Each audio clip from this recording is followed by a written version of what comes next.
Hello বন্ধুরা, আবারও চলে এলাম শেফালি দি রান্নাঘরে। সবাইকে স্বাগত জানিয়ে আজকে শুরু করছি মৌটি মাছের পাতুরি তৈরি করব, আর সেই রেসিপিটা আজকে তোমাদের সঙ্গে শেয়ার করব। তো দেখুন বন্ধুরা, প্রথমে আমি মাছগুলোকে সুন্দর করে কেটে নেব। এরকম করে প্লেটের মধ্যেই নিয়ে নিয়েছি। আগে আমি মাছগুলোকে এইভাবে কেটে নিয়েছি, তারপরে লেজাটা পরে কাটবো। আগে সব মাছগুলোকে এরকম করে টিপে কেটে নিচ্ছি। এইভাবে কাটলে কিন্তু বন্ধুরা মাছগুলো তাড়াতাড়ি কাটা হয়ে যাবে।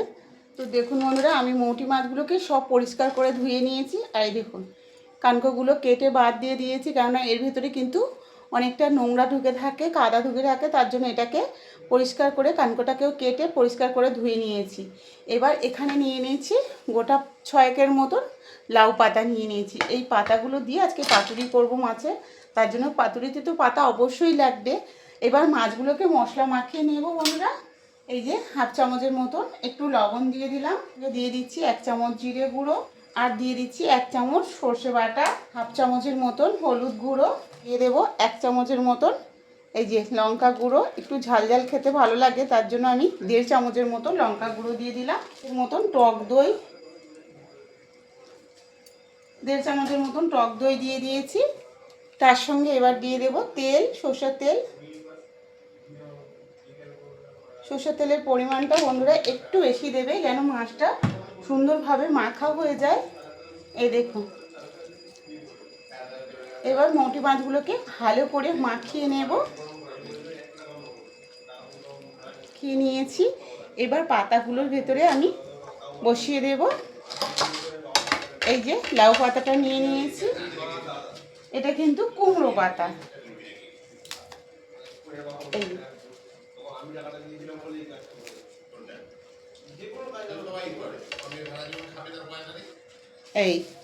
এইভাবে পাতাটাকে ভালো করে বসিয়ে দেব। দিয়ে এবার লাউ পাতাটাকে আমি বসিয়ে নিয়েছি। এরপরে যে মাছটাকে আমি ভালো করে মাখিয়ে রেখেছি বন্ধুরা, মাছটা কিন্তু দিয়ে বেঁধে দেব।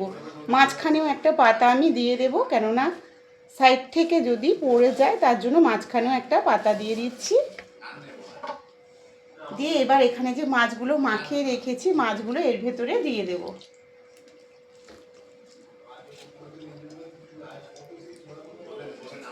এবার পাতা দিয়ে সুন্দর করে ঢাকা দিয়ে দেব।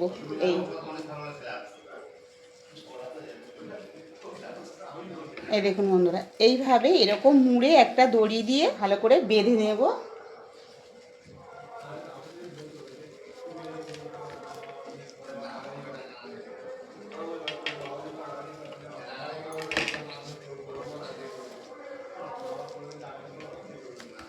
এবার এটাকে আমি কড়াতে বসিয়ে দেব, রান্নাঘরে নিয়ে চলে যাব। এইভাবে কিন্তু বেঁধে নিয়েছি পুরোটাকেই। তো বন্ধুরা দেখুন, আমার কড়াটা গরম হয়ে গেছে, আর এখানে দিয়ে দেবো একটু সরষের তেল। আঁচটাকে একদম লো ফ্লেমে দিয়ে রাখতে হবে।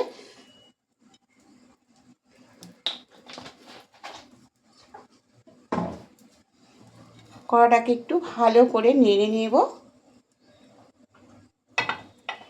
আর আঁচটাকে একদম লো ফ্লেমে দিয়ে রাখবো। রেখে এই যে মাছের যে এটা রেখে দিয়েছি, এটাকে কিন্তু একদম মাঝখানে বসিয়ে দিলাম, আর আঁচটাকে একদম লো ফ্লেমে দিয়ে রাখবো। দিয়ে একটা ঢাকনা দিয়ে দেব। মিনিট 10 মতো এটাকে কুক করে নেব। এইভাবে মোরলা মাছের পাতুরি বন্ধুরা একদিন বানিয়ে খেয়ে দেখবেন, ভীষণ সুন্দর লাগে। বন্ধুরা, আমি কড়া থেকে একটা প্লেটের ওপরে তুলে নিয়েছি। এই যে কড়া থেকে নামিয়ে নিয়েছি। এবার এটাকে খুলে দেখাবো কেমন হয়েছে। দেব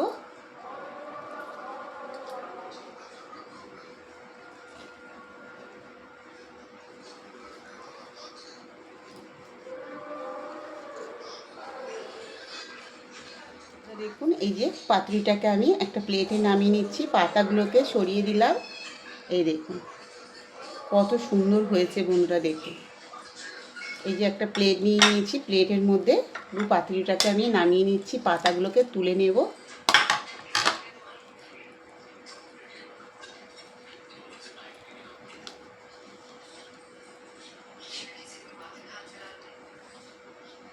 দেখুন বন্ধুরা, পাতাগুলো কিন্তু আমি সব সরিয়ে নিয়েছি। আর মাছের পাতুরিটা দেখুন কতটা সুন্দর লাগছে, গরম গরম একদম। এই যে মোরলা মাছের পাতুরি রেডি হয়ে গেছে। এই দেখুন কতটা সুন্দর হয়েছে। প্রত্যেকটা মাছ কিন্তু দেখুন বন্ধুরা গোটা গোটা আছে, একটাও মাছ কিন্তু ভাঙেনি। দেখুন পাতুরিটা কত সুন্দর হয়েছে।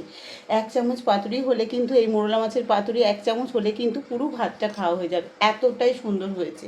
তো আজকে এই মোরলা মাছের পাতুরি কেমন লাগলো বন্ধুরা অবশ্যই কমেন্টে জানিও। আর রেসিপিটা ভালো লাগলে আমার চ্যানেলটাকে সাবস্ক্রাইব করে পাশে থাকবেন বন্ধুরা। আর ফেসবুক থেকে দেখলে একটা ফলো করে দিও। কমেন্টে অবশ্যই জানিও বন্ধুরা আজকের এই মোরলা মাছের পাতুরিটা কেমন হয়েছে। আর রেসিপিটা ভালো লাগলে বন্ধুদের মধ্যে বেশি বেশি করে শেয়ার করে দিও। লাইক করতে ভুলো না, লাইক একটা অবশ্যই করে দিও। আর কমেন্টে অবশ্যই জানিও বন্ধুরা আজকের রেসিপিটা কেমন হয়েছে। তো সবাই ভালো থেকো, কালকে আবার দেখা হচ্ছে নতুন এক রেসিপি নিয়ে।